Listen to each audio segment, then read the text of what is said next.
राधे राधे, जय श्री हरि, ओम नमः शिवाय। छठ का पर्व कार्तिक मास के शुक्ल पक्ष की चतुर्थी तिथि पर नहाए खाए से शुरू होता है और पंचमी को खरना, षष्ठी को डूबते सूर्य को अर्घ्य और सप्तमी को उगते सूर्य को जल अर्पित करके व्रत का समापन हो जाता है।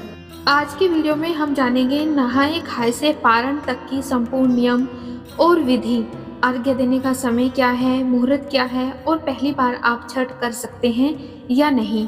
तो बने रहेगा वीडियो पर मेरे साथ और वीडियो को आखिर तक जरूर देखिएगा। और अगर चैनल पर पहली बार आए हैं तो चैनल को सब्सक्राइब जरूर कर लीजिए। 17 नवंबर से नहाए खाए शुरू हो रहा है।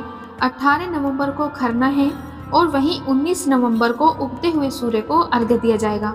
20 नवंबर को उगते हुए सूर्य को अर्घ्य दिया जाएगा और इसी के साथ ही व्रत का समापन किया जाएगा। 4 दिनों तक चलने वाले इस पर्व में सूर्य और छठी मैया की पूजा की जाती है। छठ पूजा का व्रत बेहद कठिन माना जाता है क्योंकि इस व्रत को 36 घंटों तक कठिन नियमों का पालन करते हुए रखा जाता है। यह व्रत संतान के सुखी जीवन की कामना के लिए किया जाता है। छठ पर्व पूरे 4 दिनों तक चलता है और इस पर्व में सूर्य देव को अर्घ्य देने का सबसे ज्यादा महत्व बताया गया है। नहाए खाए यानी कि 17 नवंबर शुक्रवार को सूर्योदय का समय रहेगा 6:45 पर और वहीं सूर्यास्त का समय रहेगा शाम 5:27।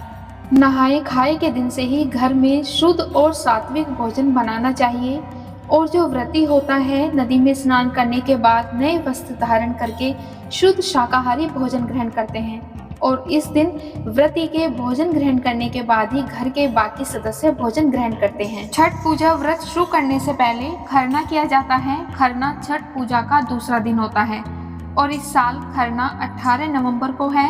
इस दिन सूर्योदय सुबह 6:46 पर होगा और सूर्यास्त शाम 5:36 पर होगा। खरना के दिन जो व्रती होता है एक समय मीठा भोजन करते हैं और इस दिन गुड़ से बनी चावल की खीर जरूर खाई जाती है। इस प्रसाद को मिट्टी के नए चूल्हे पर आम की लकड़ी से जलाकर पकाया जाता है और इस प्रसाद को खाने के बाद व्रत शुरू हो जाता है। इस दिन खाने में नमक बिल्कुल भी नहीं खाया जाता है। छठ पूजा पर सबसे महत्वपूर्ण दिन तीसरा दिन होता है। इस दिन संध्या के समय सूर्य को अर्घ्य दिया जाता है और इस दिन व्रती घाट पर आकर डूबते सूर्य को अर्घ्य देते हैं। इस साल छठ पूजा का संध्या का अर्घ्य 19 नवंबर को दिया जाएगा। इस दिन सूर्यास्त शाम 5:26 पर होगा और इस दिन टोकरी में फलों, ठेकुआ, चावल के लड्डू आदि अर्घ्य के सूप को सजाया जाता है। इसके बाद नदी या तालाब में कमर तक पानी में रहकर अर्घ्य दिया जाता है। अब बात करते हैं चौथा दिन यानी कि सप्तमी तिथि, छठ महापर्व का अंतिम दिन। इस दिन उगते सूर्य को अर्घ्य देने के बाद इस व्रत का पारण किया जाता है और इस साल 20 नवंबर को उगते सूर्य को अर्घ्य दिया जाएगा। इस दिन सूर्योदय का समय है सुबह 6:47 और इसके बाद ही इस 36 घंटे तक चलने वाले व्रत का समापन होता है। इस दिन सूर्य को अर्घ्य देने के बाद व्रती प्रसाद का सेवन करके अपने व्रत का पारण करता है। अब जानते हैं 4 दिनों तक चलने वाले इस महापर्व में व्रती को क्या खाना चाहिए और क्या नहीं खाना चाहिए।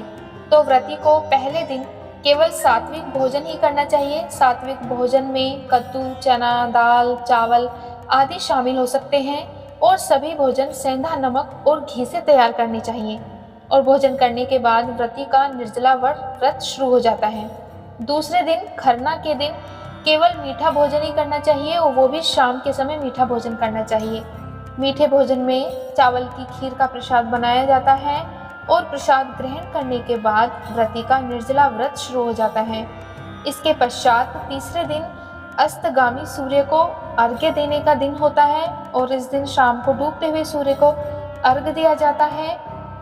तत्पश्चात चौथे दिन आप सूर्य को अर्घ्य देने के बाद अपने व्रत का पारण कर सकते हैं और व्रत का पारण करते समय मीठा भोजन ही करें। भोजन में फल, सब्जी, चावल, खीर आदि सभी शामिल होते हैं, लेकिन आपको व्रत का पारण मीठा खाकर ही करना होता है।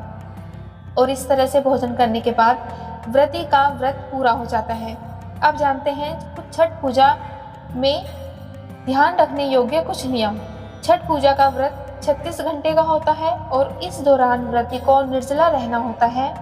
इसके साथ ही साथ व्रती को अपनी शुद्धता का पूरा ध्यान रखना चाहिए। व्रती को केवल सात्विक भोजन ही करना चाहिए और व्रती को भगवान सूर्य और छठी मैया की पूजा करनी चाहिए। उनका अपने मन में मनन और ध्यान करते रहना चाहिए।